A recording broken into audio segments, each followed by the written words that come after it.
രാധേ രാധേ. വീണ്ടും ഗുരുവായൂർ ക്ഷേത്രത്തിൽ ഒരിക്കൽ കൂടി ഒരു ഭഗവത്ഗീത പ്രഭാഷണത്തിന് അവസരം തന്നതിന് ഞാൻ ഗുരുവായൂരപ്പനോട് നന്ദി പറയുന്നു, രാധാറാണിയോട് നന്ദി പറയുന്നു. ഞാൻ കഴിഞ്ഞ ജനുവരിയിൽ, അതായത് ഒരു ഭഗവത്ഗീത പ്രഭാഷണം ഗുരുവായൂർ ചെയ്തിട്ടുണ്ടായിരുന്നു. ആ സമയത്ത് ഞാൻ പ്രഭാഷണം നിർത്തിയത് 13-ാം അധ്യായത്തിലെ ഒരു ശ്ലോകം പറഞ്ഞിട്ടാണ് അന്ന് ചെയ്ത ഭഗവത്ഗീത പ്രഭാഷണം നിർത്തുന്ന സമയത്ത് കൺക്ലൂഡ് ചെയ്തത്. പക്ഷേ പറഞ്ഞ 2 അധ്യായങ്ങൾ വേറെയായിരുന്നു. പക്ഷേ നിർത്തിയത് 13-ാം അധ്യായം വെച്ചിട്ടായിരുന്നു നിർത്തിയത്, ഒരു ശ്ലോകം വെച്ചിട്ട്.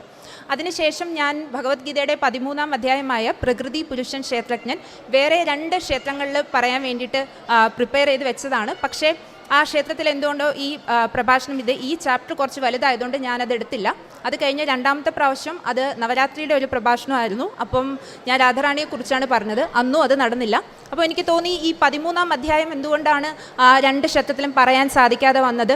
കാരണം കുറേ നാൾ മുമ്പേ പറയാനായിട്ട് വിചാരിച്ചതായിരുന്നു. പക്ഷേ ഇപ്പോൾ ഗുരുവായൂർ വീണ്ടും ഈ 13-ാം അധ്യായം ഗുരുവായൂർ പറയാനായിരുന്നു ഭഗവാൻ വിചാരിച്ചിരുന്നത്. കാരണം കണ്ണൻ തന്നെ ജ്ഞാനവിജ്ഞാന യോഗത്തിൽ പറയുന്നുണ്ട്, ഞാൻ കഴിഞ്ഞു പോയതിനെയും ഇപ്പോൾ നടക്കുന്നതിനെയും ഇനി സംഭവിക്കാൻ പോകുന്നതിനെയും ഞാൻ അറിയുന്നു, എന്നാൽ എന്നെ ആരും അറിയുന്നില്ല എന്ന് ഭഗവാൻ പറയുന്നുണ്ട്. അപ്പോൾ ഭഗവാന് 13-ാം അധ്യായം ഞാൻ അവിടെ പറഞ്ഞു നിർത്തി, ഒരു ശ്ലോകത്തിന് പറഞ്ഞു നിർത്തിയതിന് അതിൻ്റെ കണ്ടിന്യൂവേഷൻ ഭഗവാൻ ഗുരുവായൂരാണ് എനിക്ക് പറയാനായിട്ടൊരു അവസരം തന്നത്. അപ്പോൾ ഞാനത് ഭഗവാന്റെ അനുഗ്രഹമായിട്ട് കരുതുന്നു. അപ്പോൾ ഞാൻ 13-ാം അധ്യായമായ പ്രകൃതി പുരുഷൻ ക്ഷേത്രജ്ഞനിലേക്ക് കടക്കുകയാണ്. അതായത് 13-ാം അധ്യായത്തിൽ അർജുൻ ഭഗവാനോട് ചോദിക്കുകയാണ്, കണ്ണ എന്താണ്, അതായത് ക്ഷേത്രം എന്നാൽ എന്താണ്, ക്ഷേത്രജ്ഞൻ എന്താണ്, ജ്ഞാനം എന്താണ്, അതായത് യഥാർത്ഥത്തിലുള്ള ജ്ഞാനം എന്താണ്, അറിയേണ്ടത് എന്താണ്, ശരിക്കും ഞാൻ അറിയേണ്ടത് എന്താണ്, അതെനിക്ക് പറഞ്ഞു തന്നാലും എന്ന് അർജുൻ ഭഗവാനോട് ചോദിക്കുകയാണ്. അപ്പോൾ ഭഗവാൻ അർജുനോട് പറയാണ്, അതായത് ക്ഷേത്രം എന്ന് പറയുന്നത് ഈ ശരീരത്തെയാണ് ക്ഷേത്രം എന്ന് പറയുന്നത്. ഈ ശരീരത്തെ ആരാണോ അറിയുന്നത് അതിനെ ക്ഷേത്രജ്ഞൻ എന്ന് പറയുന്നു. അപ്പം ക്ഷേത്രം എന്ന് പറഞ്ഞു കഴിഞ്ഞാൽ ഈ ശരീരമാണ്. ക്ഷേത്രജ്ഞൻ, ശരീരത്തെക്കുറിച്ച് ആരാണോ അറിയുന്നത്, ശരീരത്തിൻ്റെ അവബോധം ആർക്കാണോ ഉണ്ടാവുന്നത്, അതാണ് ക്ഷേത്രജ്ഞൻ. അപ്പോൾ എല്ലാ ക്ഷേത്രത്തിലും, അതായത് എല്ലാ ശരീരങ്ങളിലും ഞാൻ ക്ഷേത്രജ്ഞനാകുന്നു. അതായത് ഭഗവാൻ പരമാത്മാവ് എല്ലാ ശരീരത്തിലും ക്ഷേത്രജ്ഞനാകുന്നു, ഞാൻ ക്ഷേത്രജ്ഞനാകുന്നു. അപ്പോൾ ഈ ക്ഷേത്രജ്ഞന്മാരുടെ, അതായത് ഈ ശരീരത്തിൻ്റെയും അതിൻ്റെ അധിപതി, അതായത് അതിൻ്റെ അധിപനായ ക്ഷേത്രജ്ഞൻ്റെയും അതിനെക്കുറിച്ചിട്ടുള്ള ജ്ഞാനം, അതാണ് യഥാർത്ഥത്തിലുള്ള ജ്ഞാനം. അപ്പം ക്ഷേത്രജ്ഞന്മാരുടെ, ആരാണോ ഈ ശരീരത്തെയും ക്ഷേത്രജ്ഞനെയും, അതായത് ഭഗവാനെയും കുറിച്ചിട്ടുള്ള ജ്ഞാനം ആരാണോ അത് മനസ്സിലാക്കുന്നത്, അതാണ് യഥാർത്ഥത്തിലുള്ള ജ്ഞാനമെന്ന് അർജുനോട് പറയാണ്. അതായത് എന്നിട്ട് ഭഗവാൻ പറയാണ്, ഈ ക്ഷേത്രം, അതായത് നമുക്കറിയാം ഈ ശരീരം എങ്ങനെ ഉണ്ടായതാണ്, എന്നിൽ നിന്നും എങ്ങനെയാണ് ഈ ക്ഷേത്രം ഉണ്ടായതെന്നും, അതുപോലെ തന്നെ ഈ ക്ഷേത്രജ്ഞൻ എന്തെല്ലാം പ്രഭാവമുള്ളതാണെന്നും, ഈ ക്ഷേത്രജ്ഞൻ്റെ പ്രത്യേകത, അതായത് ഭഗവാൻ അല്ലെങ്കിൽ പരമാത്മാവ്, പരമപുരുഷൻ എന്ന് നമ്മൾ പറയും, ഈ ക്ഷേത്രജ്ഞൻ എന്തെല്ലാം പ്രഭാവമുള്ളതാണെന്നും ഞാൻ നിനക്ക് പറഞ്ഞു തരാമെന്ന് ഭഗവാൻ അർജുനോട് പറയാണ്. എന്നിട്ട് ഭഗവാൻ പറയാണ്, അതായത് ഇതിനു മുന്നേ തന്നെ, അതായത് ഈ ക്ഷേത്രത്തെക്കുറിച്ചും, അതായത് ശരീരത്തെക്കുറിച്ചും ക്ഷേത്രജ്ഞനെക്കുറിച്ചും, അതായത് വേദമന്ത്രങ്ങളിലും, അതായത് ഋഷികളായിട്ടുള്ള ആളുകളും മുനികളും ഋഷികളും ഒക്കെ വേദമന്ത്രങ്ങളിലും സൂക്തങ്ങളിലുമൊക്കെ പ്രതിപാദിച്ചിട്ടുണ്ട്. അപ്പം ഭഗവാന് വേണമെങ്കിൽ അർജുനോട് പറയാം, ഇത് നേരത്തെ നിനക്ക് വേദജ്ഞാനമൊക്കെ ഉള്ളതല്ലേ, അപ്പോൾ നിനക്കിത് മനസ്സിലാക്കാനായിട്ട് എളുപ്പമല്ലേ എന്ന് ചോദിക്കാം. പക്ഷേ എന്നിട്ടും അർജുൻ്റെ അടുത്ത് ഭഗവാൻ പറയാണ്, നേരത്തെ വിവരിച്ചിട്ടുണ്ട്, എന്നാലും ഞാൻ നിനക്ക് പറഞ്ഞു തരാമെന്ന് ഭഗവാൻ പറയുന്നുണ്ട്. അപ്പം നമുക്കറിയാം. എന്നിട്ട് ഭഗവാൻ ആദ്യം ഈ ശരീരത്തെക്കുറിച്ച് പറയുകയാണ്.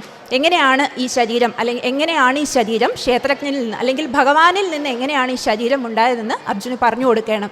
അതായത് പഞ്ചഭൂതങ്ങൾ, നമുക്കറിയാം നമ്മൾക്കെല്ലാവർക്കും ഭൗതികപരമായിട്ടുള്ള, നമ്മൾ ഭൂമിയിൽ ജീവിക്കുന്ന ആളുകളായതുകൊണ്ട് നമുക്ക് ഭൗതികപരമായിട്ടുള്ള വസ്തുക്കൾ വെച്ചിട്ടാണ് നമ്മളുടെ ശരീരം ഉണ്ടായിരിക്കുന്നത്. അതിനകത്ത് പഞ്ചഭൂതങ്ങൾ ഞാൻ എക്സ്പ്ലെയിൻ ചെയ്യേണ്ട കാര്യമില്ല, പഞ്ചഭൂതങ്ങൾ എല്ലാവർക്കും അറിയാം.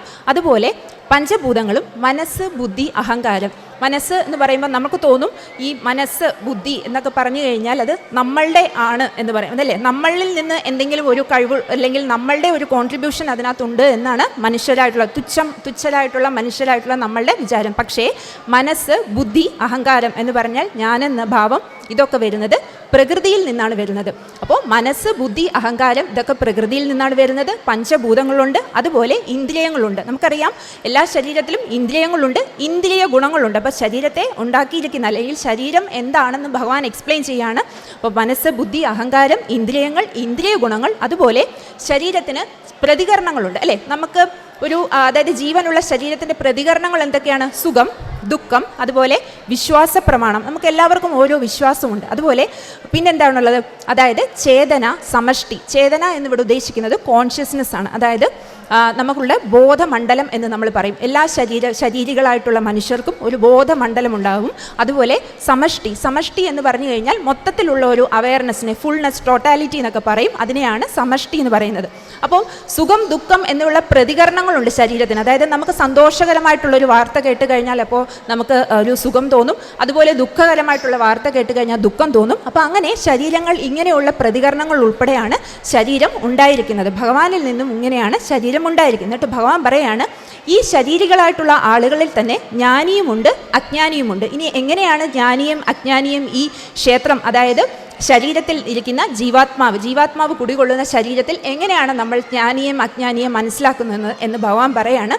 അതായത് വിനയം, അഹംഭാവമില്ലായ്മ, അതുപോലെ തന്നെ ഗുരുവിനെ സമീപിക്കൽ എന്ന് വെച്ചാൽ എന്താണ്? അതായത് ആചാര്യന്മാരൊക്കെ ആധ്യാത്മിക ജ്ഞാനം പറയുന്ന സമയത്ത് ആചാര്യന്മാരൊക്കെ പറയുമ്പോൾ അത് അക്സെപ്റ്റ് ചെയ്യാനുള്ള, അല്ലെങ്കിൽ അത് കേൾക്കാൻ, അല്ലെങ്കിൽ അവർ പറയുന്ന പോലെ ചെയ്യാനുള്ള ഒരു ആഗ്രഹം, അല്ലെങ്കിൽ അതിൻ്റെ താല്പര്യം. അങ്ങനെ വിനയം ഉണ്ടാവുക, അഹങ്കാരമില്ലാതിരിക്കുക, ഗുരുവിനെ സമീപിക്കൽ, അതുപോലെ ആത്മസംയമനം, ക്ഷമ. ഇതൊക്കെ നമുക്കറിയാം, നമ്മളിതെല്ലാം പോസിറ്റീവായിട്ടുള്ള ഗുണങ്ങളായിട്ട് പറയാറുള്ളതാണ്. ക്ഷമ, സരളത. എന്നിട്ട് ഭഗവാൻ പറയാണ് വിജന സ്ഥലത്ത് താമസിക്കാൻ താല്പര്യം. അപ്പോൾ കലിയുഗത്തിൽ അത് പ്രാക്ടിക്കലല്ല. അതായത് ജ്ഞാനി, നമ്മൾ ഈ ജ്ഞാനിയായിട്ടുള്ള ഈ ആളുകളെ പറ്റി പറയുന്ന സമയത്ത് ഇവിടെ ഇത് കേൾക്കുന്ന ആളുകൾ ഇത് റിലേറ്റ് ചെയ്യാൻ പറ്റണം. ഈ ജ്ഞാനിക്കകത്തുള്ള ക്വാളിറ്റീസിൽ എത്ര ക്വാളിറ്റീസ് നമുക്കുണ്ട്, സ്വന്തമായിട്ട് നമുക്കുണ്ട്. നമ്മളെ ജ്ഞാനി എന്ന് പറയാനായിട്ട് നമുക്ക് പറ്റില്ല. കാരണം വിജന സ്ഥലത്ത് താമസിക്കാൻ താല്പര്യം, അതുപോലെ പൊതുജന സംഘത്തിൽ താല്പര്യമില്ലായ്മ. അതെന്താണ് പൊതുജന സംഘത്തിൽ താല്പര്യമില്ലായ്മ എന്ന് പറഞ്ഞു കഴിഞ്ഞാൽ? നമ്മൾ സോഷ്യലൈസ് ചെയ്യാന്ന് പറയാം അല്ലേ? ഇപ്പോൾ ഉള്ള ആളുകളൊക്കെ എന്താ ചെയ്യുന്നത്? കലിയുഗത്തിൽ അവർക്ക് സോഷ്യലൈസ് ചെയ്യുമ്പോഴാണ് സന്തോഷം കിട്ടുന്നത്. കുറേ ആളുകളുടെ കൂടെ അവർ ഫംഗ്ഷൻസിനൊക്കെ പോകുന്ന സമയത്താണ് അവർക്ക് സന്തോഷം കിട്ടുന്നത്. അപ്പോൾ അങ്ങനെയുള്ള സന്തോഷത്തിന് ഒരു ലിമിറ്റേഷൻ ഉണ്ട്. കാരണം ആ സോഷ്യലൈസിങ് ആ സമയത്ത് കുറച്ച് ആളുകളെയൊക്കെ കാണുമ്പോൾ അവരോട് സംസാരിക്കുന്ന സമയത്ത് ശരിക്കും അത് നമ്മളുടെ എനർജി ഡ്രെയിൻ ചെയ്യുന്ന പ്രോസസ്സാണ്. നമ്മളുടെ കയ്യിൽ നിന്ന് എനർജി പോകുന്ന ഒരു പ്രോസസ്സാണ്. അതേസമയം ആധ്യാത്മിക ആയിട്ടുള്ള ഒരു കാര്യം ചർച്ച ചെയ്യുന്ന സമയത്ത്, അല്ലെങ്കിൽ ഭക്ത കൂട്ടായ്മയിൽ ഇരിക്കുന്ന സമയത്ത് കിട്ടുന്ന ഒരു എനർജി, നമ്മൾ വൈബ് എന്നൊക്കെ പറയും, അല്ലെങ്കിൽ ഫ്രീക്വൻസി എന്നൊക്കെ പറയും. അത് കിട്ടുന്നതെന്ന് പറയുമ്പോൾ അത് പെർമനൻ്റ് ആണ്. കാരണം ഇന്നിപ്പോൾ ഒരു ഫംഗ്ഷന് പോയിട്ട് കിട്ടുന്ന സന്തോഷം നമുക്ക് കുറച്ച് നേരം, അതിൻ്റെ കുറച്ച് സമയം കഴിയുമ്പോൾ നാളെ ഉണ്ടാവണം എന്നില്ല. അതേസമയം ആധ്യാത്മികതയിൽ മുന്നോട്ട് പോയിക്കൊണ്ടിരിക്കുന്ന ഒരാൾക്ക് കിട്ടുന്ന സന്തോഷം പെർമനൻ്റ് ആണ്. ഇന്ന് കിട്ടുന്ന സന്തോഷം തന്നെയാണ് ഒരു ഭക്ത കൂട്ടായ്മയിൽ ഇരിക്കുന്ന ആൾക്ക് നാളെ കിട്ടുന്ന സന്തോഷവും അത് തന്നെയാണ്. അപ്പോൾ അങ്ങനെ ഗുരുവിനെ സമീപിക്കൽ, വിജന സ്ഥലത്ത് താമസിക്കാൻ താല്പര്യം, പൊതുജന സംഘത്തിൽ താല്പര്യമില്ലായ്മ, ഈ സോഷ്യലൈസ് ചെയ്യാനൊന്നും ആഗ്രഹമില്ലാത്ത ആൾ, അതുപോലെ എന്നിൽ കലർപ്പില്ലാത്ത ഭക്തി, ഭഗവാനിൽ കലർപ്പില്ലാത്ത ഭക്തിയോട് കൂടിയുള്ള ഭക്തിയുത സേവനം. അതായത് എന്താണ് ഭക്തിയുത സേവനം? അതായത് ഭഗവാനിൽ അർപ്പിച്ച് ചെയ്യുന്ന കാര്യങ്ങളെല്ലാം, അതായത് സാത്വികമായിട്ടുള്ള കാര്യങ്ങളെ എല്ലാം നമുക്ക് അതായത് ഭക്തിയുത സേവനം എന്ന് പറയാം. അപ്പോൾ എന്നിൽ കലർപ്പില്ലാത്ത ഭക്തിയും, അങ്ങനെ ഭഗവാനിൽ അർപ്പിച്ച് ചെയ്യുന്ന ഭക്തിയുത സേവനവും, ഇതെല്ലാം എന്താണ്? ഇതെല്ലാം ജ്ഞാനിക്കുണ്ടാവുന്നതാണ്. അതുപോലെ തത്വജ്ഞാനത്തിൻ്റെ സാരഗ്രഹണം. ഫിലോസഫിയിലെ തത്വജ്ഞാനം എന്ന് പറയുമ്പോൾ അതായത് ഭഗവാൻ തന്നെ പറയുന്നുണ്ട് ജനനം, മരണം, അതുപോലെ രോഗം, വാർദ്ധക്യം. ഒരാളിപ്പോൾ നമ്മളുടെ സൈക്കിൾ തന്നെ ഇങ്ങനെയാണല്ലേ? ഒരാൾ ജനിക്കുന്നു, അത് കഴിഞ്ഞിട്ട് കുറച്ച് അസുഖങ്ങളൊക്കെ എല്ലാവർക്കും വരും എന്ന് വെച്ചിട്ട് എല്ലാവർക്കും എല്ലാ അസുഖവും വരില്ല. ചില ആളുകൾക്ക് ചില പ്രത്യേക അസുഖം വരും, വേറെ ആളുകൾക്ക് വേറെ ചില രോഗങ്ങളായിരിക്കും വരുന്നത്. അത് കഴിഞ്ഞ് നമുക്ക് വാർദ്ധക്യം വരും, അത് കഴിഞ്ഞ് മരണം വരും. അപ്പോൾ ഇതിനെക്കുറിച്ചിട്ടുള്ള പുനരാലോചന, ഇതിനെക്കുറിച്ച് നമ്മൾ എന്ത് ചെയ്യണം? റീതിങ്ക് ചെയ്യണം. അതായത് ഈ സൈക്കിളിൽ തന്നെ നിന്നാൽ മതിയോ? ഇപ്പോൾ ഞാൻ പ്രഭാഷണം പറയുമ്പോഴായാലും എന്നോട് ഒരുപാട് പേര് ചോദിക്കും, അതായത് അതെന്താണ്, നമുക്ക് എന്തിനാണ് മോക്ഷം കിട്ടുന്നത്? നമ്മൾ ഈ വീണ്ടും ജനിച്ചാൽ എന്താണ് കുഴപ്പം? ഭൂമിയിൽ തന്നെ ജനിച്ചു കഴിഞ്ഞാൽ എന്താണ് കുഴപ്പം? അതെന്ന് വെച്ച് കഴിഞ്ഞാൽ നമുക്കിപ്പോൾ ഉള്ള ഒരു അതായത് ഒരു സോഷ്യൽ സ്റ്റാറ്റസ് എന്ന് വേണമെങ്കിൽ പറയാം, നമുക്കിപ്പോൾ ഉള്ള ഒരു ജോലി, അല്ലെങ്കിൽ ഇപ്പം നമുക്കുള്ള ഒരു റിലേറ്റീവ്സ്, നമുക്ക് ഇപ്പം ഉള്ള ചില കഴിവുകൾ, ഇപ്പം എന്നെ ഈ കേൾക്കുന്ന ഭക്തർ നമ്മളെല്ലാവരും ഗുരുവായൂർ വന്നിരിക്കുക. അപ്പോൾ അടുത്ത ജന്മത്തിൽ നമുക്ക് ഗുരുവായൂർ ക്ഷേത്രം ഉണ്ടെന്നോ ഗുരുവായൂരപ്പൻ്റെ ഭക്തരാവാന്നോ അങ്ങനെയുള്ള ഭാഗ്യം കിട്ടുമെന്ന് നമുക്കൊരു ഉറപ്പും പറയാൻ പറ്റില്ല. ഈ ജന്മത്തിൽ നമ്മൾ എപ്പോഴോ ചെയ്ത പുണ്യത്തിൻ്റെ ഭാഗമായിട്ടാണ് നമുക്ക് ഗുരുവായൂരപ്പനെ കാണാനായിട്ട് സാധിക്കുന്നത്, അല്ലെങ്കിൽ രാധാറാണിയെ കാണാനായിട്ട് സാധിക്കുന്നത്. അപ്പോൾ അടുത്ത ജന്മത്തിൻ്റെ കാര്യം നമുക്കിപ്പോൾ പ്രെഡിക്റ്റ് ചെയ്യാൻ പറ്റില്ല. അപ്പോൾ അങ്ങനെ ആഗ്രഹമില്ലാത്ത ആളുകൾ, മോക്ഷം കിട്ടണ്ട എന്ന ആഗ്രഹമില്ലാത്ത ആളുകൾ എങ്ങനെയാണ്? വീണ്ടും ജനിക്കുക, വീണ്ടും മരിക്കുക. ഇപ്പം ഉള്ള അതായത് ഈ അസുഖങ്ങളൊക്കെ തന്നെയാണോ നമുക്ക് അടുത്ത ജന്മത്തിൽ വരുന്നതെന്ന് നമുക്ക് പറയാനായിട്ട് സാധിക്കില്ല. ഇങ്ങനെ അതായത് സമാധാനപരമായിട്ടുള്ളൊരു രാജ്യത്താണോ നമ്മൾ ജനിക്കുന്നതെന്ന് നമുക്ക് പറയാൻ പറ്റില്ല. അപ്പം അതിൽ നിന്ന് മാറാൻ വേണ്ടിയിട്ടാണ് മോക്ഷപ്രാപ്തി എന്ന് പറയുന്നത്. അപ്പോൾ അപ്പോൾ ഇതിനെക്കുറിച്ചിട്ടുള്ള പുനരാലോചന, അതുപോലെ മക്കൾ, ഭാര്യ, വീട്, ഇതിൽ നിന്നും എന്നിട്ട് ഭഗവാൻ പറയാണ് ഇതിലൊക്കെ അതായത് ഓവർ അറ്റാച്ച്ഡ് ആവാതിരിക്കുക. അറ്റാച്ച്മെൻറ്റ് ഉണ്ടാവരുതെന്നല്ല, ഓവർ അറ്റാച്ച്ഡ് ആവാതിരിക്കുക. ഇങ്ങനെയുള്ള ആളുകളെയാണ് ജ്ഞാനി എന്ന് പറയുന്നത്. ഇതിൽ നിന്നും വ്യത്യസ്തമായിട്ട് എന്തുണ്ടോ അത് അജ്ഞാനമാകുന്നു. അപ്പോൾ ഇതിൽ നിന്നും, ഈ പറഞ്ഞിരിക്കുന്നതിൽ നിന്നും വ്യത്യാസമായിട്ട് എന്താണോ ഉള്ളത് അത് അജ്ഞാനമാകുന്നു. അപ്പോൾ ഈ ക്ഷേത്രത്തിൽ തന്നെ ജ്ഞാനിയായിട്ടുള്ള ആളുകളുണ്ട്, അതായത് ശരീരത്തിൽ തന്നെ ജ്ഞാനിയുമുണ്ട് അജ്ഞാനിയുമുണ്ട്. എന്നിട്ട് ഭഗവാൻ പറയാണ്, അതായത് അപ്പോൾ ഈ പറഞ്ഞിരിക്കുന്ന, അതായത് ഈ ജനിക്കുന്നു മരിക്കുന്നു അങ്ങനെയുള്ള സൈക്കിളിൽ നിന്നും മോക്ഷം കിട്ടാനുള്ള വഴിയാണ് ഭഗവാൻ പറഞ്ഞിരിക്കുന്നത്. അതായത് ഈ എല്ലാ ജീവികളിലും എന്നിട്ട് അപ്പോൾ അതായത് ഇതിനെക്കുറിച്ച് അറിഞ്ഞു കഴിഞ്ഞാൽ, ഇതിപ്പം ഞാൻ ഈ പറയാൻ പോകുന്ന അല്ലെങ്കിൽ ഭഗവാൻ പറയാൻ പോകുന്ന കാര്യത്തെക്കുറിച്ച് അറിഞ്ഞു കഴിഞ്ഞാൽ നിനക്ക് അമൃതത്തെ അനുഭവിക്കാം. എങ്ങനെയാണ് അമൃതത്തെ അനുഭവിക്കാം എന്ന് ഭഗവാൻ പറയുന്നതിൻ്റെ ഉദ്ദേശം എന്താണ്? അതായത് ഈ ജ്ഞാനം കിട്ടിക്കഴിഞ്ഞു കഴിഞ്ഞാൽ അമൃതം കിട്ടിയ പോലുള്ള സന്തോഷമായിരിക്കും. എന്തറിഞ്ഞിട്ടാണോ അമൃതത്തെ അനുഭവിക്കുന്നത് അതിനെ ഞാൻ പറയാം. അതായത് ആദിയില്ലാത്തതായ എന്നിൽ ആസക്തമായ ബ്രഹ്മസത്ത, അതിനെ നമുക്കൊരു കാരണമെന്നും അകാരണമെന്നും പറയാൻ പറ്റില്ല എന്ന് വെച്ച് കഴിഞ്ഞാൽ എന്താണ്? ആദിയില്ലാത്തതായ എന്നിൽ, അതായത് ഭഗവാൻ, പരമാത്മാവ്. നമ്മൾ ഈ ആസ്ട്രോഫിസിക്സിലൊക്കെ പറയും, അതായത് ഇപ്പം നമ്മൾ യൂണിവേഴ്സ് എന്ന് പറയുന്നുണ്ട്, അതായത് മൾട്ടിവേഴ്സ് എന്നൊക്കെ പറയുന്നുണ്ട്. അതായത് ഒരുപാട് ബ്രഹ്മാണ്ടങ്ങൾ, പ്രപഞ്ചം എന്നൊക്കെ, മൊത്തത്തിലുള്ള പ്രപഞ്ചം. ഇതിന് ഒരു ഒറിജിൻ ഇല്ല എന്ന് പറയുന്നുണ്ട്. അതായത് അത് ഓൾറെഡി എക്സിസ്റ്റ് ചെയ്തിരുന്നതാണെന്ന് പറയുന്നുണ്ട്. അപ്പം അതല്ലാതെ പറയുകയാണെങ്കിൽ ഫിസിക്സിൽ നമ്മൾ പഠിക്കും, അതായത് ഊർജ്ജം ക്രിയേറ്റ് ചെയ്യാൻ പറ്റില്ല, നമുക്ക് ഊർജ്ജത്തിനെ നശിപ്പിക്കാൻ, ഊർജ്ജത്തിനെ നമുക്ക് ഉണ്ടാക്കാനും പറ്റില്ല, ഊർജ്ജത്തിനെ നശിപ്പിക്കാൻ. Energy can neither be created nor be destroyed എന്ന് പറയും അല്ലേ. ഊർജ്ജം നമുക്ക് ഉണ്ടാക്കാനും പറ്റില്ല, ഡെസ്ട്രോയ് ചെയ്യാനും പറ്റില്ല, നശിപ്പിക്കാനും പറ്റില്ല. അതുകൊണ്ട് അതുപോലെ ഭഗവാൻ പറയാണ്, ആദിയില്ലാത്തതായ ഭഗവാന് നമുക്ക് ഇങ്ങനെയാണ് ഭഗവാൻ ഉണ്ടായത്, അല്ലെങ്കിൽ ഇങ്ങനെയാണ് പരമാത്മ ചൈതന്യം ഉണ്ടായത് എന്ന് നമുക്ക് പറയാൻ പറ്റില്ല. കാരണം അത് ഓൾറെഡി എക്സിസ്റ്റ് ചെയ്യുന്നതാണ്, ഓൾറെഡി അവിടെ തന്നെ ഉള്ളതാണ്. അങ്ങനെ ആദിയില്ലാത്തതായിട്ടുള്ള എന്നിൽ ആസക്തമായിട്ടുള്ള ബ്രഹ്മസത്ത എന്ന് ഭഗവാൻ ഇവിടെ ഉദ്ദേശിക്കുന്നത്, അതായത് നമ്മൾ പരബ്രഹ്മം എന്ന് വേണമെങ്കിൽ എടുക്കാം, അല്ലെങ്കിൽ നമ്മൾ പറയാം ബ്രഹ്മത്തിൽ നിന്നും അതായത് സൃഷ്ടി ഉണ്ടായി എന്ന് നമ്മൾ പറയുന്നു. അപ്പോൾ അത് തന്നെ ഭഗവാനിൽ ഡിപ്പെൻഡ് ചെയ്തിരിക്കുകയാണ്, അത് തന്നെ ഭഗവാനിൽ ആശ്രയിച്ചിരിക്കുകയാണ്. അപ്പോൾ അതുകൊണ്ട് ബ്രഹ്മത്തിൽ നിന്നും വന്നു എന്ന് അതിനെ ഒരു കാരണമെന്നും പറയാൻ പറ്റില്ല, കാരണമല്ലെന്നും ഭഗവാൻ പറയാൻ പറ്റില്ല. അപ്പോൾ ആദിയില്ലാത്തതായ എന്നിൽ ആസക്തമായ ബ്രഹ്മസത്ത കാരണമെന്നും അത് കാരണമല്ലെന്നൊന്നും പറയാനായിട്ട് പറ്റില്ല. എന്നിട്ട് ഭഗവാൻ പറയാണ് ഇനി, അപ്പം ക്ഷേത്രത്തെക്കുറിച്ച് പറഞ്ഞു, ജ്ഞാനിയെക്കുറിച്ച് പറഞ്ഞു, അജ്ഞാനികളെക്കുറിച്ചും പറഞ്ഞു. എന്നിട്ട് ഭഗവാൻ പറയാണ് ഇനി ക്ഷേത്രജ്ഞൻ എങ്ങനെയാണ്? എല്ലായിടത്തും കരചലനങ്ങൾ, എല്ലായിടത്തും അക്ഷികൾ, എല്ലായിടത്തും കാതുകൾ ഉള്ള അത് ഈ ലോകത്തിൽ എല്ലാത്തിനെയും ആവരണം ചെയ്തിട്ട് സ്ഥിതി ചെയ്യുന്നു. അതായത് ഭഗവാൻ ഭഗവത്ഗീത പറയുന്ന സമയത്ത് അതിലെ വിശ്വരൂപം എന്ന് പറയുന്ന ഒരു ചാപ്റ്ററും ഉണ്ട്. അപ്പം അതിന് ഭഗവാൻ പറയാണ് എല്ലായിടത്തും കരചലനങ്ങൾ, എല്ലായിടത്തും അക്ഷികൾ. എങ്ങനെയാണ് ഭഗവാൻ? അപ്പോൾ നമുക്ക് നമ്മൾ എല്ലായിടത്തും കണ്ണുകൾ എന്ന് പറയുമ്പോൾ ഭൗതികകരമായിട്ടുള്ള നമ്മളുടെ കണ്ണ് പോലെ ഭഗവാന്റെ അല്ലെങ്കിൽ പരമാത്മാവിൻ്റെ കണ്ണ് അല്ലെങ്കിൽ ഇന്ദ്രിയങ്ങൾ അതിനെ വെച്ചിട്ട് നമുക്ക് ഉപമിക്കാൻ പറ്റില്ല. കണ്ണൻ്റെ സെൻസസ് എങ്ങനെയാണ്? ഭഗവാൻ ഇതെല്ലാം അറിയുന്നുണ്ട്, അതിന് വേണ്ടിയിട്ടൊരു പ്രത്യേകം ഇന്ദ്രിയം വേണമെന്ന് ഭഗവാനില്ല. എല്ലാം ഭഗവാന് സെൻസ് ചെയ്യാൻ പറ്റും. നമ്മളുടെ കണ്ണ് ഡിസൈൻ ചെയ്തിരിക്കുന്നത് വിസിബിൾ സ്പെക്ട്രം മാത്രമാണ്, ലൈറ്റ് മാത്രം പ്രോസസ്സ് ചെയ്യാൻ വേണ്ടിയിട്ടാണ് നമ്മളുടെ കണ്ണ് ഡിസൈൻ ചെയ്തിരിക്കുന്നത്. പക്ഷെ ഒരു സർപ്പം കാണുന്ന പോലെയാണോ നമ്മൾ കാണുന്നത്? അല്ല. ഒരു സർപ്പം കാണുന്ന പോലെയോ ഒരു ഉറുമ്പ് കാണുന്ന പോലെയോ അല്ല നമ്മൾ കാണുന്നത്. അപ്പം ഭഗവാനെ നമുക്ക് ഭഗവാൻ എല്ലായിടത്തും കണ്ണുകൾ, എല്ലായിടത്തും കരചലനങ്ങൾ, എല്ലായിടത്തും ചെവികൾ എന്ന് പറയുമ്പോൾ സെൻസ് ഓർഗൻ എന്ന് വെച്ചിട്ട്, അതായത് ഇന്ദ്രിയങ്ങൾ എന്ന് വെച്ചിട്ട് നമുക്ക് ഭഗവാനെ പറയാൻ പറ്റില്ല. ഭഗവാൻ എങ്ങനെയാണ്? ഇന്ദ്രിയങ്ങളൊന്നുമില്ലാതെ തന്നെ ഭഗവാന് സെൻസ് ചെയ്യാൻ പറ്റും. എന്നിട്ട് കണ്ണൻ പറയാണ്, അതായത് വീണ്ടും പറയാണ് ഇന്ദ്രിയങ്ങളുടെ എല്ലാം, എന്നാൽ ഇന്ദ്രിയങ്ങളുടെ എല്ലാം ഉറവിടവും, എന്നാൽ ഇന്ദ്രിയങ്ങളൊന്നുമില്ലാത്തതും. പക്ഷേ ഇങ്ങനെയൊക്കെ ആണെങ്കിലും ഈ ഇന്ദ്രിയങ്ങളെല്ലാം, അതായത് ഈ ജീവസത്തയ്ക്ക് അല്ലെങ്കിൽ ജീവാത്മാവ് ഒരു ശരീരത്തിൽ ഇരിക്കുന്ന സമയത്ത് എല്ലാ ഇന്ദ്രിയങ്ങളും വരുന്നത്, ഇന്ദ്രിയങ്ങളുടെ എല്ലാം ഉറവിടം എവിടെ നിന്നാണ്? ഞാൻ തന്നെയാണ്. എന്നാൽ എനിക്ക് ഇന്ദ്രിയങ്ങളൊന്നുമില്ല.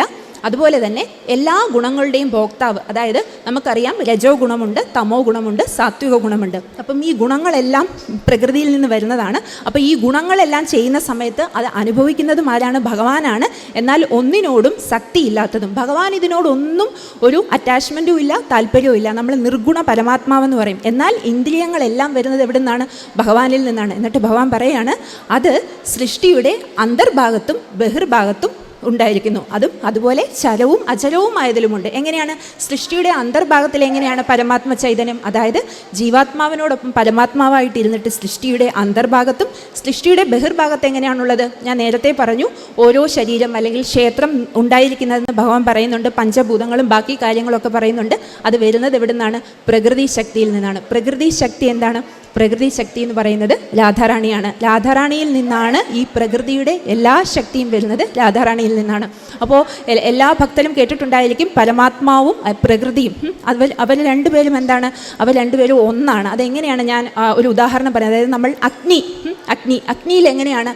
അഗ്നിയിൽ നമ്മൾ ദൂരെ നിന്ന് അഗ്നി കാണുമ്പോൾ നമ്മൾ ലൈറ്റ് മാത്രമാണ് കാണുന്നത്. പക്ഷേ അഗ്നിയുടെ അടുത്തേക്ക് എത്തുമ്പോൾ നമുക്ക് എന്താണ്? ചൂടും അറിയാൻ പറ്റും അല്ലേ? ഹീറ്റ് എനർജി ഉണ്ട്. അപ്പോൾ അഗ്നിക്കകത്ത് ഒരേ സമയം ഹീറ്റ് എനർജി ഉണ്ട്, അതായത് ചൂടുമുണ്ട്, അവിടെ അതുപോലെ തന്നെ ലൈറ്റുമുണ്ട്. അപ്പോൾ അങ്ങനെ, പക്ഷേ അഗ്നി നമ്മൾ കാണുന്ന സമയത്ത് അഗ്നിയെ നമ്മൾ സ്പ്ലിറ്റാക്കി ഇത് ലൈറ്റ് അല്ലെങ്കിൽ ഇത് ലൈറ്റ് ഇത് ഹീറ്റ് എന്ന് നമുക്ക് സ്പ്ലിറ്റാക്കാൻ പറ്റില്ല. അതുപോലെ തന്നെയാണ്, ഞാൻ ചെറിയൊരു ഉദാഹരണം പറഞ്ഞതാണ്, അതുപോലെ തന്നെയാണ് പരമാത്മാവും പ്രകൃതിയും. അതായത് ഭഗവാനും രാധാറാണിയുടെയും തത്വം അതുപോലെ തന്നെയാണ്, ഒരേ തത്വമാണ്. അപ്പോൾ പ്രകൃതി ശക്തിയിൽ നിന്നാണ് ഇതെല്ലാം വരുന്നത്. അപ്പോൾ ഭഗവാൻ പറയാണ് സൃഷ്ടിയുടെ അന്തർഭാഗത്തുമുണ്ട്, അത് ബഹിർഭാഗത്തുമുണ്ട്. എന്നാൽ പിന്നെ അതെങ്ങനെയാണ്? അത് സൂക്ഷ്മഭാവം കൊണ്ട് പക്ഷേ ജ്ഞാനാതീതമാണ്. അത് ഒരേ സമയം, അതായത് ഇപ്പം പരമാത്മ ചൈതന്യം ഒരേ സമയം അത് ദൂരത്തിൽ സ്ഥിതി ചെയ്യുന്നതും എന്നാൽ അത് സമീപസ്ഥവുമാണ്. അതെങ്ങനെയാണ്? നമുക്കറിയാം, നമ്മളുടെ അടുത്ത് എല്ലാ ശരീരങ്ങളിലും പരമാത്മ ചൈതന്യമുണ്ട്. അതുകൊണ്ട് അത് സമീപമാണെന്ന് നമുക്ക് തോന്നിക്കും. പക്ഷേ ഒരേ സമയം അത് ദൂരത്തിൽ സ്ഥിതി ചെയ്യുന്നതുമാണ്. എങ്ങനെയാണ് അത് ദൂരത്തിൽ സ്ഥിതി ചെയ്യുന്നത്? കാരണം ഭഗവാൻ ഇതിനെ എല്ലാം ആവരണം ചെയ്തിട്ട് സ്ഥിതി ചെയ്യുന്നു. എനിക്ക് ഒറിജിൻ ഇല്ല, അല്ലെങ്കിൽ എനിക്ക് തുടക്കമില്ല, ആദിയില്ല, ഞാൻ ഇതിനെ എല്ലാം ആവരണം ചെയ്ത് സ്ഥിതി ചെയ്യുന്നു എന്ന് പറയുന്നു. അപ്പം ഈശ്വര വിശ്വാസമില്ലാത്ത ആളുകൾക്ക് എങ്ങനെയായിരിക്കും അത് പെട്ടെന്ന് മനസ്സിലാവുക? അതായത് ഞാൻ നേരത്തെ പറഞ്ഞതുപോലെ നമ്മൾ ഈ കാണുന്നതെല്ലാം ഒരുപാട് ഗാലക്സീസ് അല്ലെങ്കിൽ പ്ലാനറ്റ്സ്, ഇതെല്ലാം എക്സിസ്റ്റ് ചെയ്യുന്നത്, മൊത്തത്തിൽ എക്സിസ്റ്റ് ചെയ്യുന്ന ഒരു എനർജി സോഴ്സ്. അങ്ങനെയെങ്കിലും അങ്ങനെ വിശ്വസിക്കാമല്ലോ അല്ലേ? നമ്മുടെ കൺട്രോളിലല്ലാത്ത, നമ്മളെക്കാട്ടിൽ ഉപരിയായിട്ടുള്ള ഒരു വലിയ ശക്തി.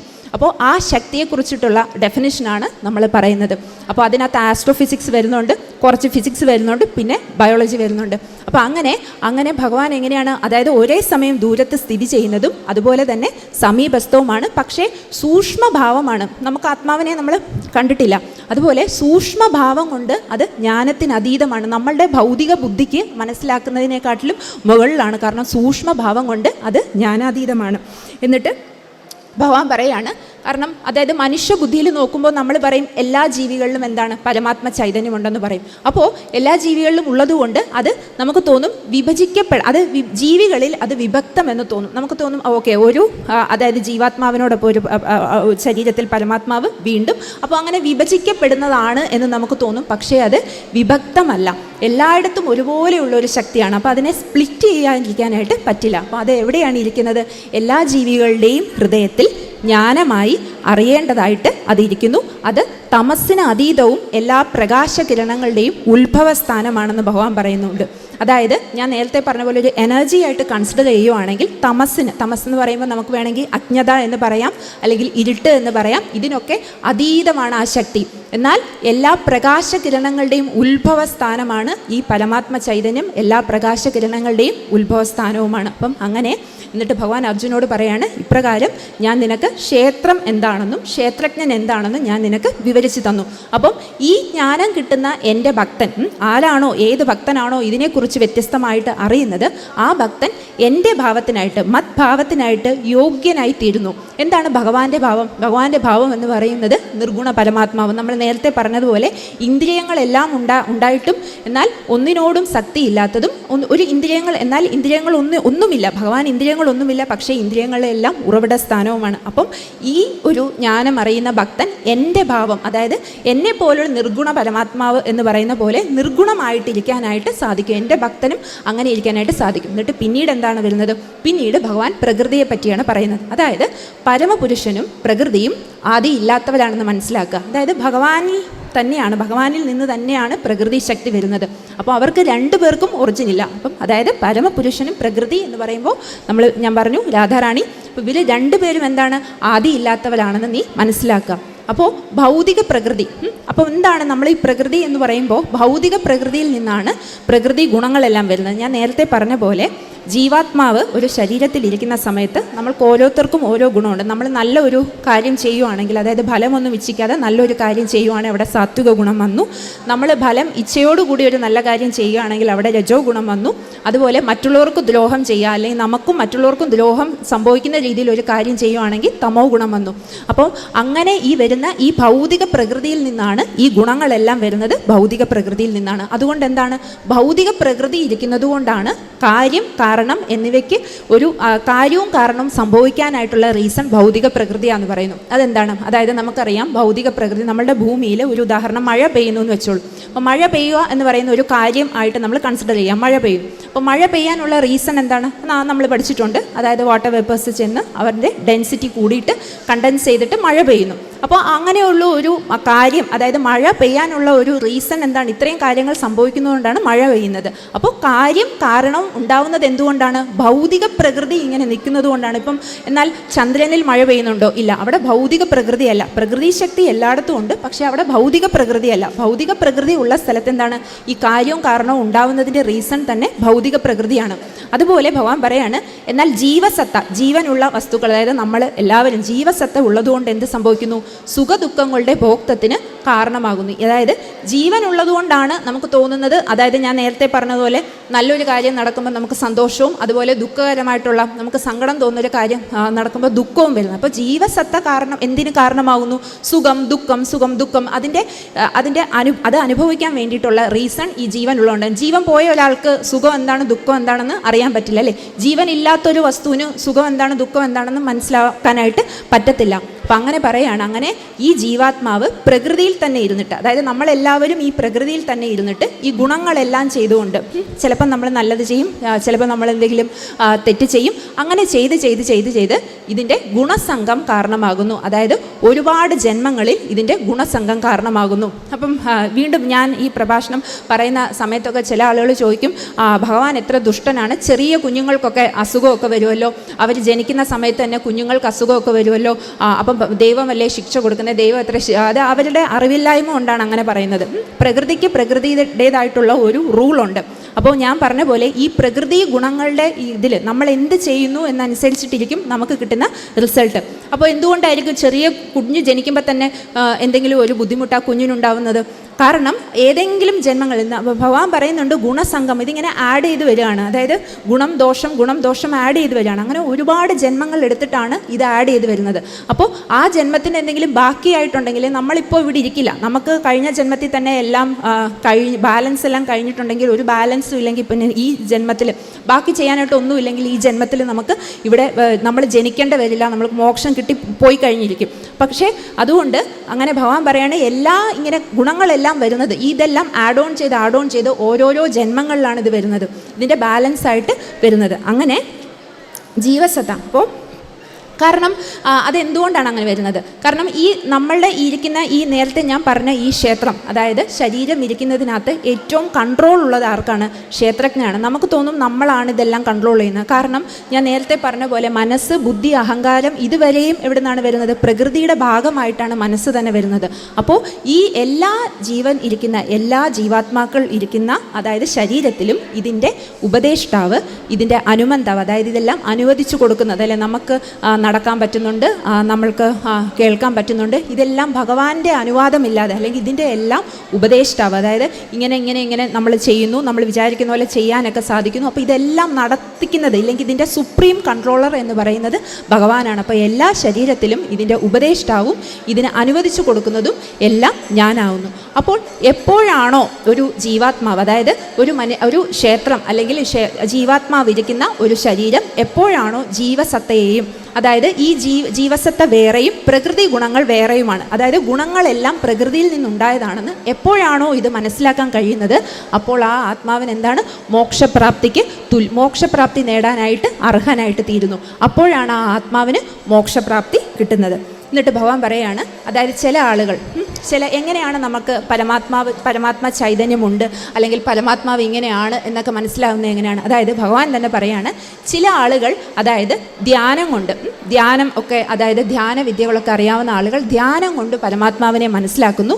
എന്നാൽ വേറെ ചിലർ എങ്ങനെയാണ്? വേറെ ചിലർ അവരുടെ യോഗ വിദ്യകളൊക്കെ കൊണ്ട് യോഗമൊക്കെ ചെയ്ത്, നമുക്കറിയാം ഈ ഹിമാലയത്തിലൊക്കെ ഇരിക്കുന്ന മുനികളെ പോലെ വലിയ യോഗികളായിട്ടുള്ള ആളുകൾ യോഗം കൊണ്ട് എന്നെ മനസ്സിലാക്കുന്നു. എന്നാൽ വേറെ ചിലരാകട്ടെ, എന്നാൽ ബാക്കിയുള്ള ആളുകൾ എന്താണ്? കർമ്മം കൊണ്ട്, അതായത് അവർക്ക് പരമാത്മാവിനെ കുറിച്ച് വലിയ അറിവൊന്നുമില്ല, പക്ഷേ അവർ ഭക്തിയുതമായിട്ടുള്ള കർമ്മങ്ങളൊക്കെ ചെയ്തിട്ട് അവസാനം പരമാത്മാവിനെ മനസ്സിലാക്കുന്നു. അപ്പോൾ നമുക്കിതൊന്നും ചെയ്യാൻ പറ്റുന്നില്ല എന്ന് വെച്ചാൽ, നമുക്ക് ധ്യാനം ചെയ്യാൻ പറ്റുന്നില്ല, യോഗം ചെയ്യാൻ പറ്റുന്നില്ല, എന്നാൽ നമ്മളുടെ കർമ്മ മേഖല ഇതിന് ഭക്തിയുതമായിട്ടുള്ള കർമ്മം ചെയ്യാൻ നമ്മളെ അനുവദിക്കുന്നുമില്ല. അപ്പോൾ എന്നിട്ടും അതിനും ഭഗവാൻ ഓപ്ഷൻ പറയുന്നുണ്ട്. ഇതൊന്നും സാധിക്കുന്നില്ലെങ്കിൽ എന്താണ് ചെയ്യാൻ പറ്റുന്നത്? അതായത് ചിലർ ആധ്യാത്മിക ജ്ഞാനം ഒന്നുമില്ലാതെ അജ്ഞരായിട്ടുള്ള ആളുകൾ മറ്റുള്ളവരിൽ നിന്ന് ശ്രവിച്ചിട്ടും എന്നെ മനസ്സിലാക്കുന്നു. അങ്ങനെയുള്ളവർക്കും എന്താണ്?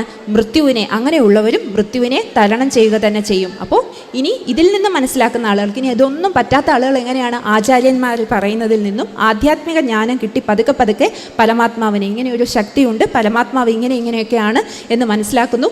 അവരും മോക്ഷപ്രാപ്തിക്ക് തുല്യരാണ്. അപ്പം ഇതിൽ നിന്ന് ഏത് രീതിയിൽ വേണമെങ്കിലും ഭഗവാനെക്കുറിച്ച് അറിയാനായിട്ട് സാധിക്കും. എന്നിട്ട് ഭഗവാൻ പറയുകയാണ്, അതായത് എല്ലാം ഇനി ഞാൻ പറയാൻ പോകുന്ന അതായത് ഈ ഒരു ശ്ലോകം വെച്ചിട്ടാണ് ഞാൻ പറഞ്ഞ പോലെ കഴിഞ്ഞ പ്രാവശ്യം ഞാൻ ഭഗവത്ഗീത പ്രഭാഷണം ഈ ശ്ലോകത്തിൽ, ഈ 13-ാം അധ്യായത്തിൽ ഒരു ശ്ലോകമുണ്ട്. അതായത് സമം സർവേഷു ഭൂതേഷു തിഷ്ഠന്തം പരമേശ്വരം വിനശ്യസ്യ വിനശ്യന്ത്യം യ പശ്യതി സ പശ്യതി. ഈ ശ്ലോകത്തിലാണ് ഞാൻ കഴിഞ്ഞ തവണ പ്രഭാഷണം നിർത്തിയത്. 13-ാം അധ്യായത്തിലെ ഒരു ശ്ലോകം പറഞ്ഞിട്ടാണ് നിർത്തിയത്. അപ്പോൾ ആ ശ്ലോകത്തിലേക്കാണ് ഭഗവാൻ വരുന്നത്. അതായത് എല്ലാ ജീവികളിലും എല്ലാ ജീവനുള്ള ഇതിലും ജീവാത്മാവിനോടൊപ്പം ഇരിക്കുന്ന പരമാത്മാവിനെ ആരാണോ ദർശിക്കുന്നത്, അതുപോലെ നശ്വരമായിട്ടുള്ള വസ്തുക്കളിൽ അനശ്വരമായതിനെ, അതായത് നശിച്ചു പോകുന്ന വസ്തുക്കളിലും നാശമില്ലാതിരിക്കുന്ന ആയിട്ടുള്ള പരമാത്മാവിനെ ആരാണോ ദർശിക്കുന്നത് അവർ യഥാർത്ഥത്തിൽ ദർശിക്കുന്നു. അതായത് നമ്മൾക്കൊരു ബോധ്യം ഉണ്ടാവണം, എല്ലാ ജീവാത്മാക്കളിലും എല്ലാ ജീവികളിലും അല്ലെങ്കിൽ മനുഷ്യരിലും എല്ലാ ജീവികളിലും ഉള്ളിലിരിക്കുന്ന പരമാത്മാവിനെ നമുക്ക് മനസ്സിലാക്കാൻ വേണം. ആ പരമാത്മാവ് തന്നെയാണ് നശിച്ചു പോകുന്ന വസ്തുക്കളിലും നാശമുണ്ടാവാതിരിക്കുന്ന ആയിട്ട് അവസാനം നാശമില്ലാതിരിക്കുന്നതും പരമാത്മാവാണ്. അപ്പോൾ ആരാണോ അത് അറിയുന്നത്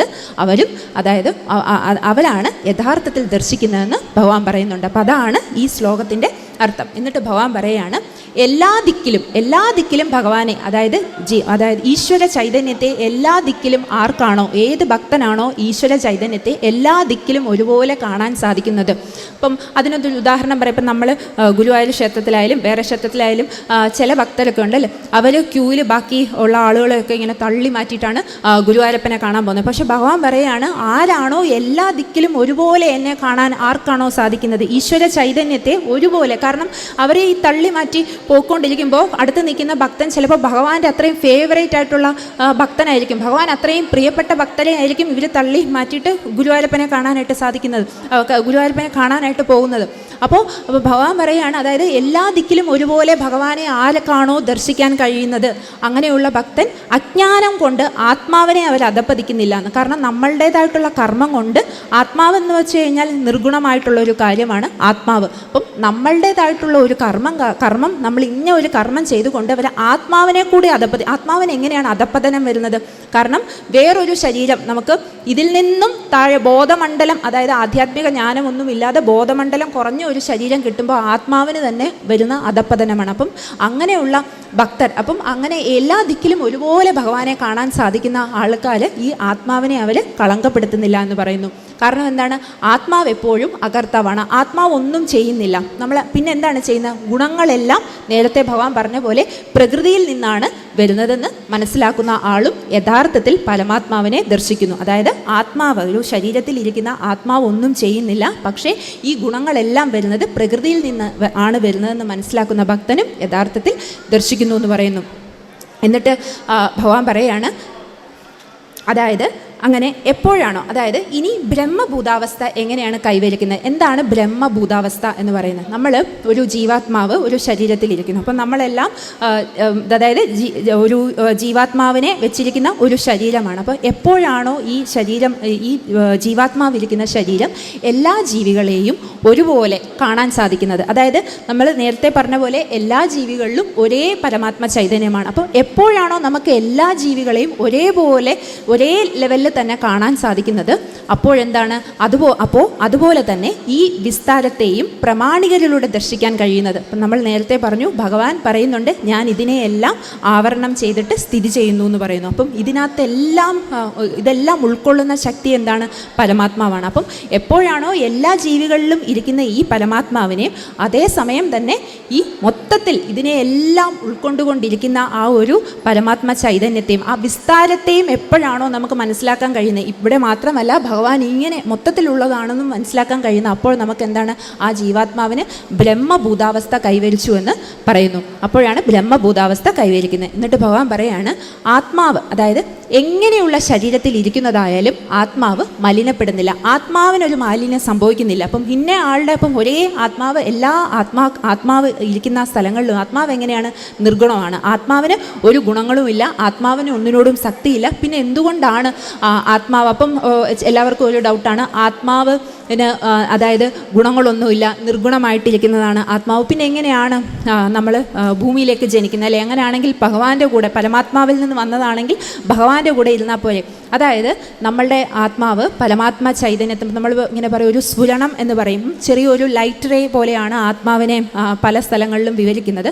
അപ്പം ഈ ആത്മാവിനെ എങ്ങനെയോ വേറെ ഒരു ലോകത്ത് ഭഗവാനിൽ നിന്ന് വിട്ടുപോകണം എന്ന് എപ്പോഴെങ്കിലും ഒരു സമയത്ത് എപ്പോഴെങ്കിലും ഒരു സമയത്ത് അങ്ങനെ ഒരു ഇത് വരുമ്പോഴാണ് ഒരു ആത്മാവിന് ഒരു ശരീരം കിട്ടുന്നത്. അപ്പോഴാണ് ഈ ആത്മാവ് ജന്മം എടുക്കുന്നത്. അപ്പോഴും അതിന് ഓപ്ഷൻസ് ഉണ്ട്. അതായത് അതിന് കിട്ടുന്ന ആ ശരീരം അനുസരിച്ച് ഞാൻ നേരത്തെ പറഞ്ഞ പോലെ ഈ ഗുണങ്ങളിൽ നിന്ന്, പ്രകൃതിയിൽ നിന്നും ഈ പ്രകൃതിയിലേക്ക് നമ്മളിങ്ങനെ എന്താ പറയുക, ഇങ്ങനെ ബന്ധിക്കപ്പെടുകയാണ് ചെയ്യുന്നത്. അപ്പം അത് നമ്മൾ യോഗമായ എന്ന് പറയും. അപ്പോൾ അതായത് ഭഗവാന്റെ തന്നെ ശക്തിയായ, ഞാൻ നേരത്തെ പറഞ്ഞ പോലെ പ്രകൃതി ശക്തി, ആ പ്രകൃതിയുടെ അപാര പ്രകൃതിയുണ്ട്, ഉത്കൃഷ്ട പ്രകൃതിയുണ്ട്.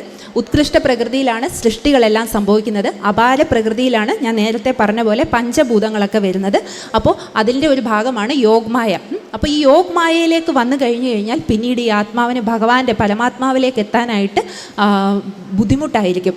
അപ്പോൾ എന്തിനാണ്? അപ്പം ഞാൻ നേരത്തെ പറഞ്ഞ പോലെ വീണ്ടും, അതായത് പരമാത്മാവിലേക്ക് തിരിച്ചെത്തുക എന്നുള്ളതാണ് ആത്മാവിൻ്റെ പരമലക്ഷ്യം തന്നെ, പരമാത്മാവിലേക്ക് തിരിച്ചെത്തുക എന്നുള്ളതാണ്. എന്നിട്ട് ഭഗവാൻ പറയുകയാണ്, അതുകൊണ്ട് ഈ ആത്മാവ് എങ്ങനെയുള്ള ശരീരത്തിൽ ഇരുന്നാലും ആത്മാവ് മലിനപ്പെടുന്നില്ല. അതിനൊരു ഉദാഹരണം ഭഗവാൻ പറയാണ്, എങ്ങനെയാണോ സൂക്ഷ്മത മൂലം ആകാശം മലിനപ്പെടാത്തത്. അതായത് നമ്മളിപ്പം ഇവിടെ കുറച്ച് സ്ഥലത്ത് മാത്രം ഒരു പൊല്യൂഷൻ ഉണ്ടെന്ന് വെച്ചോ, അപ്പം നമ്മളിങ്ങനെ നോക്കുമ്പോഴത്തേക്കും നമ്മൾ കുറച്ച് സ്ഥലത്ത് മാത്രം പൊല്യൂട്ടഡ് ആയിട്ട് നമുക്ക് ആകാശം കാണാൻ പറ്റുന്നില്ല, അല്ലെങ്കിൽ അവിടുത്തെ മാത്രം ആകാശം പൊല്യൂട്ടഡ് ആണെന്ന് ഇരിക്കട്ടെ. പക്ഷേ എങ്ങനെയാണോ അങ്ങനെ സൂക്ഷ്മത മൂലം ആകാശം മലിനപ്പെടാത്തത്, അതുപോലെ ആത്മാവ് ഏത് തന്നെ ഉള്ള ശരീരത്തിൽ ഇരുന്നാലും ആത്മാവിന് ഒരിക്കലും ആത്മാവ് ഒരിക്കലും ലിപ്തനാവുന്നില്ല. അതായത് ആത്മാവ് പൊല്യൂട്ടഡ് ആവുന്നില്ല, ആത്മാവ് മലിനീകരണപ്പെടുന്നില്ല ആത്മാവിന്. കാരണം എന്താണ്? ആത്മാവ് എപ്പോഴും എന്താണ്? അനശ്വരമാണ്. ആത്മാവിന് ഒരിക്കലും ഒരു നാശമില്ല, വിനാശമില്ലാത്തതാണ് ആത്മാവ്. അതുപോലെ ആത്മാവിന് എങ്ങനെയാണ്? നിർഗുണത്വമാണ്. ആത്മാവിന് യാതൊരു ഗുണങ്ങളുമായിട്ടും ഒരു റിലേഷനുമില്ല. എന്നിട്ട് ഭഗവാൻ പറയുകയാണ്, എങ്ങനെയാണോ ഏകനായ ആദിത്യൻ, അതായത് ഒരേ ഒരു സൂര്യൻ എങ്ങനെയാണോ ഈ ലോകത്തെ മൊത്തം പ്രകാശിപ്പിക്കുന്നത്, അല്ലേ? ഒരു സൂര്യൻ മാത്രമല്ലേ നമ്മൾ ഭൂമി ഫുൾ പ്രകാശിപ്പിക്കുന്നത്, നമുക്കൊരു സൂര്യൻ മാത്രമല്ല. അപ്പം എങ്ങനെയാണോ ഏകനായിട്ടുള്ള ആദിത്യൻ ഈ ലോകത്തെ മൊത്തം പ്രകാശിപ്പിക്കുന്നത്, അതുപോലെ ക്ഷേത്രാധിപതി, അതായത് ഭഗവാൻ എല്ലാ ശരീരങ്ങളെയും പ്രകാശിപ്പിക്കുന്നു. ഭഗവാൻ എല്ലാ ശരീരങ്ങളിലും ഇരുന്ന് ശരീരങ്ങളെ പ്രകാശിപ്പിക്കുന്നു. അപ്പം ഇതിൽ നിന്ന് നമ്മൾക്ക് എന്താണ് മനസ്സിലാവുന്നത്? നമ്മളുടേതായിട്ടുള്ള ഒരു കഴിവ്, അല്ലെങ്കിൽ നമ്മളുടേതായിട്ടുള്ള ഒരു ഗുണം, അല്ലെങ്കിൽ ഒരു ക്വാളിറ്റി ഇതിനകത്തൊന്നും നമുക്ക് റിലേറ്റ് ചെയ്യാൻ പറ്റുന്നില്ല. കാരണം നമ്മളുടെ ശരീരം ഉണ്ടായിരിക്കുന്നത് തന്നെ എന്താണ്? ഭൗതികകരമായിട്ടുള്ള വസ്തുക്കൾ വെച്ചിട്ടാണ് നമ്മുടെ ശരീരം ഉണ്ടായിരിക്കുന്നത്. എന്നിട്ട് ഭഗവാൻ പറയുന്നില്ലേ, അതായത് എല്ലാ ജീവികളുടെയും ഹൃദയത്തിൽ അറിയേണ്ടതായിട്ട്, അതായത് ആത്മാവിരിക്കുന്നത് എവിടെയാണ്? ഹൃദയത്തിലാണ് ആത്മാവിരിക്കുന്നത്. അല്ലെങ്കിൽ തന്നെ ഞാൻ മെഡിക്കൽ സയൻസ് വെച്ചിട്ട് പറയാം, ഇപ്പം ഒരു പേഷ്യൻ്റ് ICUലാണ്, നമ്മളുടെ ഒരു പേഷ്യൻ്റ് ഇപ്പോൾ ICUലാണെന്ന് ഇരിക്കട്ടെ. അപ്പോൾ ഒരു പേഷ്യൻ്റ് ICUലായിരിക്കുന്ന സമയത്ത് ഡോക്ടേഴ്സ്, നിങ്ങൾ പലപ്പോഴും പറയുന്നത് കേട്ടിട്ടുണ്ട്, ഡോക്ടേഴ്സ് നമ്മൾ പറയും, അതായത് പേഷ്യൻ്റ് ബ്രെയിൻ ഡെഡ് ആയി എന്ന് പറയും, അല്ലേ? ഇപ്പോൾ ബ്രെയിൻ ഡെഡ് ആയി ആയതിനു ശേഷവും പേഷ്യൻ്റ് എങ്ങനെയാണ് വെന്റിലേറ്ററിൽ കണ്ടിന്യൂ ചെയ്യും. ബ്രെയിൻ ഡെഡ് ആയി കഴിഞ്ഞാൽ പേഷ്യൻറ്റിനെ നമുക്ക് വെന്റിലേറ്ററിൽ കണ്ടിന്യൂ ചെയ്യാൻ പറ്റും. കാരണം എന്താണ്, ഹാർട്ട് ഹൃദയം പ്രവർത്തിക്കുന്ന സമയം വരെ നമുക്ക് പേഷ്യൻറ്റിനെ വെന്റിലേറ്ററിൽ വെക്കാനായിട്ട് സാധിക്കും. കാരണം ആ പേഷ്യൻ്റ് ജീവിതത്തിലേക്ക് മടങ്ങി വരില്ല, കാരണം ബ്രെയിൻ ഡെഡ് ആയി, അങ്ങനെ വെക്കുന്നതിൽ കാര്യമില്ല. പക്ഷേ എന്നാലും അവിടെ ഹൃദയമെടുപ്പ് മാറുന്നുണ്ടായിരിക്കില്ല. അപ്പോൾ ബ്രെയിൻ ഡെഡ് ആയിട്ടുള്ള ഒരു പേഷ്യൻ്റ് നമ്മളപ്പം ബൈസ്റ്റാൻഡറോട് ചോദിക്കും, ബ്രെയിൻ ഡെഡ് ആയി, അപ്പോൾ നിങ്ങൾ കണ്ടിന്യൂ ചെയ്യാൻ നിങ്ങൾക്ക് കൺസെൻറ്റ്, നമ്മളിത് വെന്റിലേറ്റർ കണ്ടിന്യൂ ചെയ്യണോ അതോ വെന്റിലേറ്റർ ഡിസ്കണക്ട് ചെയ്യണോ എന്ന് നമ്മൾ ചോദിക്കും. പക്ഷേ ഒരിക്കലും നമ്മൾ, അതായത് ഹാർട്ട് ഡെഡ് ആയി എന്ന് പറയില്ല അല്ലേ. ഒരിക്കലും ഹാർട്ട് പോയ ഒരു പേഷ്യൻറ്റിനെ, ഹാർട്ട് നിലച്ചു അല്ലെങ്കിൽ ഹൃദയം പ്രവർത്തിക്കുന്നില്ല എന്ന് പറഞ്ഞിട്ട് പിന്നെ നമുക്ക് ഒരു മെഷീൻ്റെ സഹായത്തിലും പേഷ്യൻറ്റിനെ വെക്കാനായിട്ട് സാധിക്കത്തില്ല. അപ്പോൾ ആത്മാവ്, അതായത് എല്ലാ ജീവികളുടെയും ഹൃദയത്തിൽ ജീവാത്മാവിനോടൊപ്പം ഇരിക്കുന്നത് ആരാണ്? പരമാത്മാവാണ്. എല്ലാ ജീവികളുടെയും ഹൃദയത്തിൽ ഇരിക്കുന്നത് പരമാത്മാവാണ്.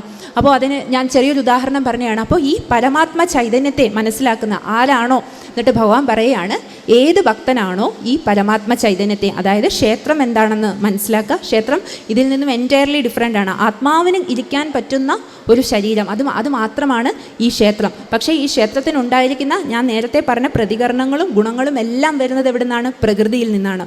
അപ്പോൾ അങ്ങനെ ക്ഷേത്രത്തെ വേറെ മനസ്സിലാക്കുക. ക്ഷേത്രജ്ഞൻ എന്ന് പറയുന്നത് ഇതിനെയെല്ലാം, ഈ മൊത്തം നമ്മൾ കാണുന്ന ബ്രഹ്മാണ്ടങ്ങൾ, ഇപ്പം മൾട്ടിവേഴ്സ് എന്നൊക്കെ പറയും അല്ലേ, ഒരുപാട് യൂണിവേഴ്സ് ഉണ്ടെന്നൊക്കെ പറയും.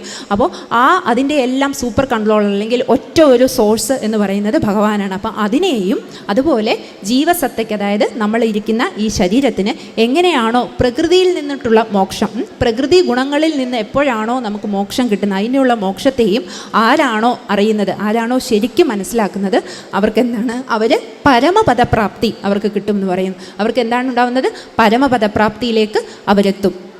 അപ്പോൾ ഇങ്ങനെ പറഞ്ഞിട്ടാണ് ഭഗവാൻ അർജുൻ്റെ അടുത്ത്, അപ്പം ഈ ഒരു അധ്യായം, അതായത് ഭഗവത്ഗീതയുടെ 13-ാം അധ്യായം, അപ്പം ഞാൻ നേരത്തെ പറഞ്ഞ പോലെ രണ്ട് ക്ഷേത്രത്തിൽ ഞാനത് പറയാൻ വെച്ചപ്പോഴും അവിടെ അതല്ല, ഞാൻ വേറെ അധ്യായമാണ് പറഞ്ഞത്. അപ്പം ഭഗവത്ഗീതയുടെ 13-ാം അധ്യായം ഞാനിപ്പോൾ ഭഗവാന്റെ അടുത്ത് ഇങ്ങനെ പറഞ്ഞു, ഈ 13-ാം അധ്യായം മാത്രം എവിടെയും പറയാൻ പറ്റുന്നില്ലല്ലോ എന്നിങ്ങനെ നോക്കിയിട്ട്, അതല്ലാതെ നോക്കിയപ്പോൾ തന്നെ 13-ാം അധ്യായം ചില സ്ഥലങ്ങളിൽ ഭഗവത്ഗീതയിലെ ഏറ്റവും പ്രയാസപ്പെട്ട ഒരു ഡിഫിക്കൽട്ടായിട്ടുള്ളൊരു അധ്യായമാണ് 13-ാം അധ്യായത്തെ പറയുന്നത്. കാരണം ഈ 13-ാം അധ്യായത്തിൽ 3 കാര്യങ്ങളുടെ തത്വം നമുക്ക് ശരിക്കും മനസ്സിലാക്കണം. കാരണം നമുക്ക് ഒരിക്കലും ഇത് അക്സെപ്റ്റ് ചെയ്യാൻ പറ്റത്തില്ല. ഈ ഗുണങ്ങൾ, അതായത് നമ്മളൊരു നല്ല കാര്യം ചെയ്യുന്നത് അത് നമ്മൾ ചെയ്തതല്ല, പ്രകൃതിയുടെ ഭാഗമാണ്.